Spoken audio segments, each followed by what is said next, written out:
Subscribe करिए rising Uttar Pradesh को और दबाइए इस बेल आइकन को ताकि आप पाए यूपी की न्यूज अपने मोबाइल पर सबसे पहले।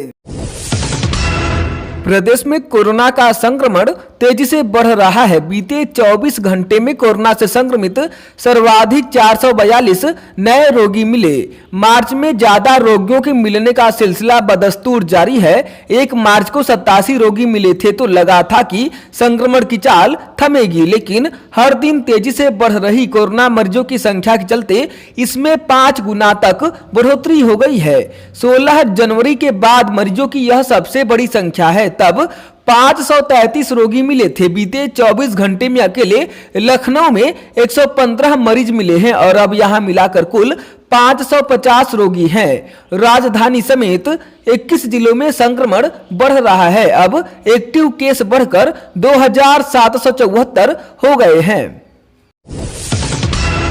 प्रदेश के पूर्व मुख्यमंत्री और समाजवादी पार्टी के राष्ट्रीय अध्यक्ष अखिलेश यादव देर रात अचानक कन्नौज पहुंचे। यहां उन्होंने उत्तराखंड के मुख्यमंत्री तीरथ सिंह रावत के फटी जींस वाले बयान पर जमकर निशाना साधा। अखिलेश ने कहा कि बीजेपी के लोग फैशन क्या होता है यह नहीं जानते, इनका बस चलेगा तो एक दिन पिज्जा और बर्गर भी बंद करवा देंगे।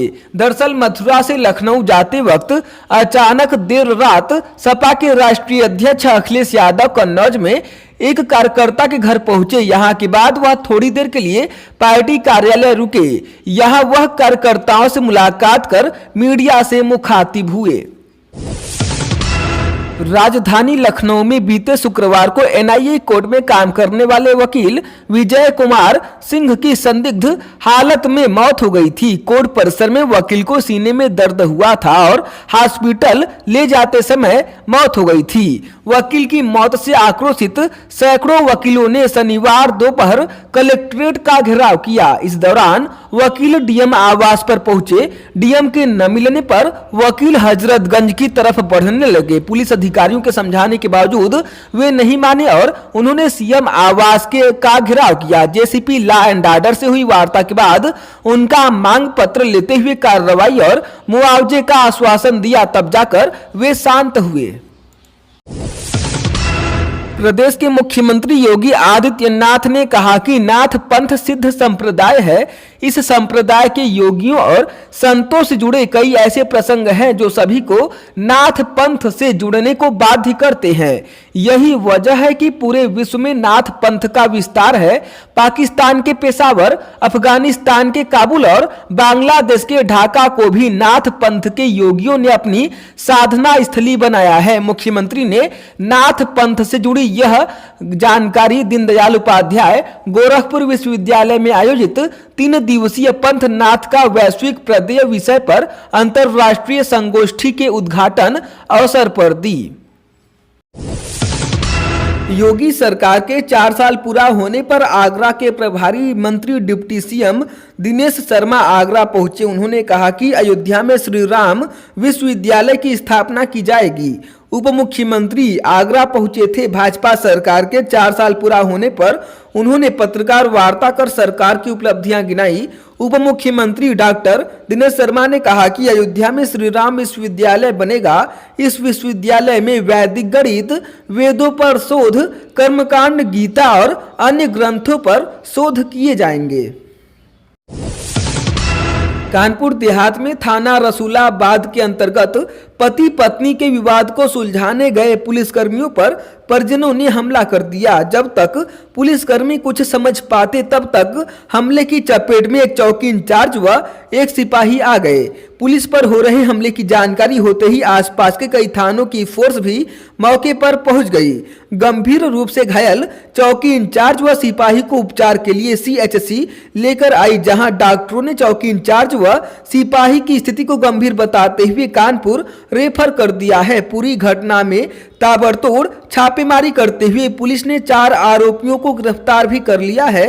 पुलिस से मिली जानकारी के मुताबिक थाना रसूलाबाद के अंतर्गत पड़ने वाले गांव भीखदेव में देर रात पति पत्नी के बीच हो रहे विवाद की जानकारी होते ही चौकी इंचार्ज गंजेंद्र पाल सिंह और हेड कांस्टेबल समर सिंह पति पत्नी के विवाद को सुलझाने के लिए गांव में पहुंचे थे।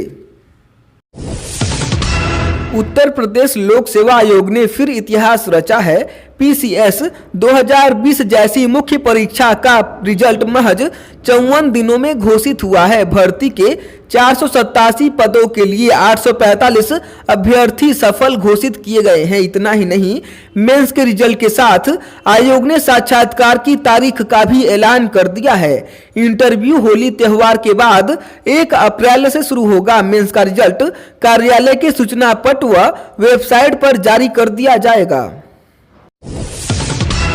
सरकार के 4 साल पूरा होने के उपलक्ष्य में सूबे के सभी 822 ब्लॉकों में रोजगार मेला लगाया जाएगा। सेवा योजन विभाग और जिला प्रशासन के सहयोग से 24 मार्च को एक साथ मेला लगाया जाएगा। मेले में हर ब्लॉक में ग्रामीण युवाओं को नौकरी का अवसर दिए जाने का संकल्प लिया गया है। लखनऊ के सभी 8 ब्लॉकों में नौकरी देने वाली संस्थानों से संपर्क किया गया है।